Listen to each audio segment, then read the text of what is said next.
पद्य भाग 4। वह जन्मभूमि मेरी नोट्स।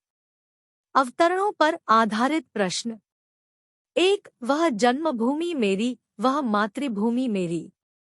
ऊंचा खड़ा हिमालय आकाश चूमता है, नीचे चरण तले पड़ नित सिंधु झूमता है। गंगा यमुना त्रिवेणी नदियां लहर रही है, जगमग छटा निराली पग पग पर छह रही है। वह पुण्य भूमि मेरी, वह स्वर्ण भूमि मेरी। वह जन्मभूमि मेरी, वह मातृभूमि मेरी। का उपर्युक्त पंक्तियां किस कविता से ली गई हैं?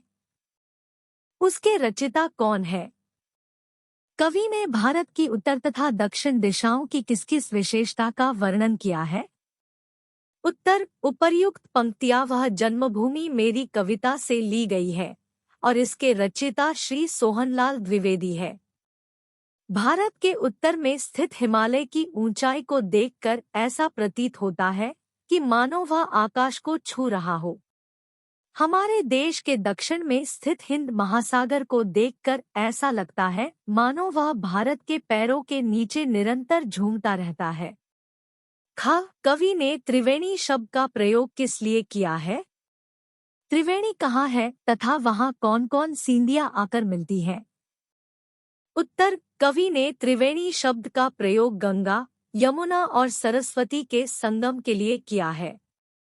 त्रिवेणी उत्तर प्रदेश के इलाहाबाद नामक स्थान में है और यहाँ गंगा, यमुना तथा सरस्वती आकर मिलती है। कवि ने भारत को पुण्य भूमि और स्वर्ण भूमि के विशेषणों से क्यों संबोधित किया है?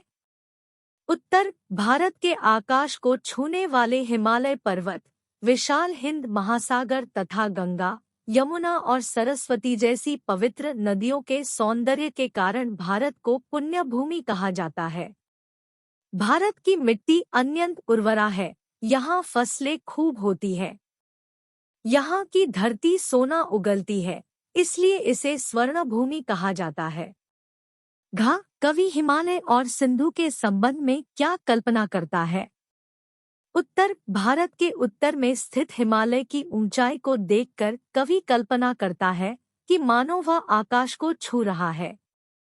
देश के दक्षिण में स्थित हिंद महासागर को देखकर कवि कल्पना करता है कि मानो वह भारत के पैरों के नीचे निरंतर दो झरने अनेक झरते, जिसकी पहाड़ियों में चिड़िया चहक रही है, हो मस्त झाड़ियों में अमराइयां घनी है, कोयल पुकारती है, बहती मलय पवन है, तनमन सवारती है।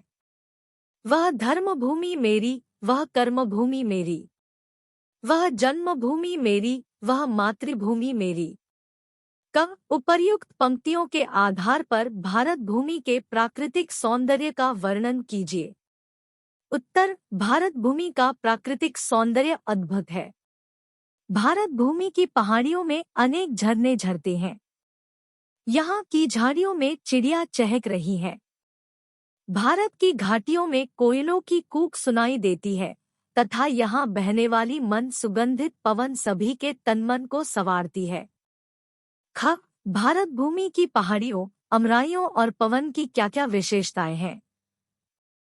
उत्तर। भारत की पहाड़ियों में से अनेक झरने झरते हैं।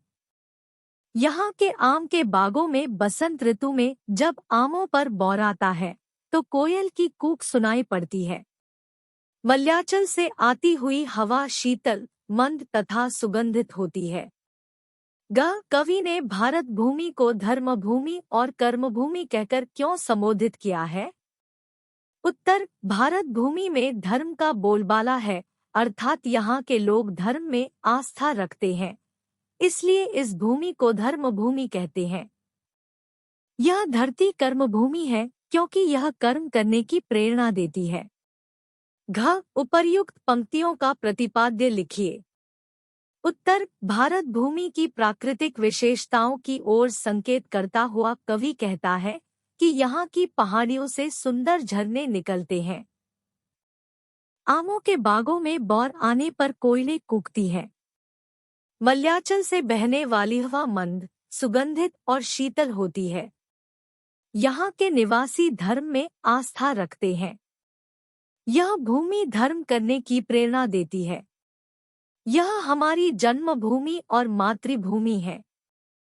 3 जन्मे जहाँ थे रघुपति, जन्मी जहाँ थी सीता।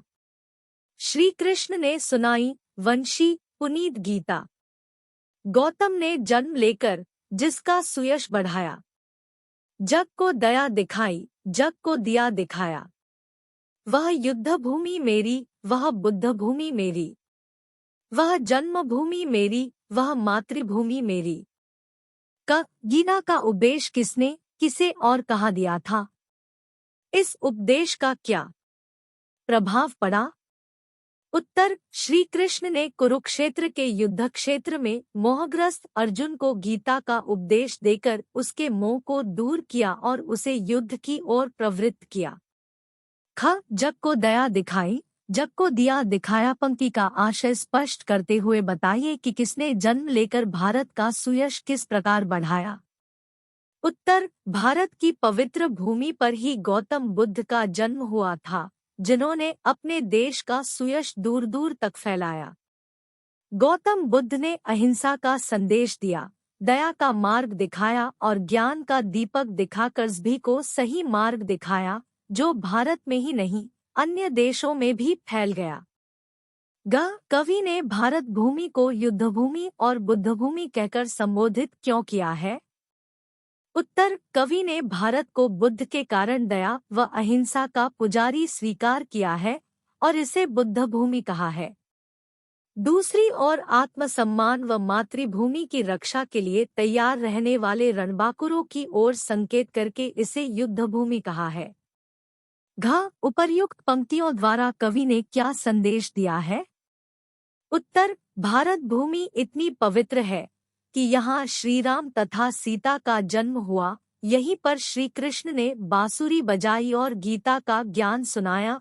इसी भूमि पर गौतम बुद्ध का आगमन हुआ, जिन्होंने जनसाधारण को करुणा एवं दया का पाठ पढ़ाया और मानवता की राह दिखाई। Thanks for watching. You can find videos of Sahitya Sagar Lesson 1 to 10 and Gadhya Bagh 1 to 4 under Educational Playlist. Please do share and subscribe to our channel for more Hindi videos related to Hindi 9th and 10th class.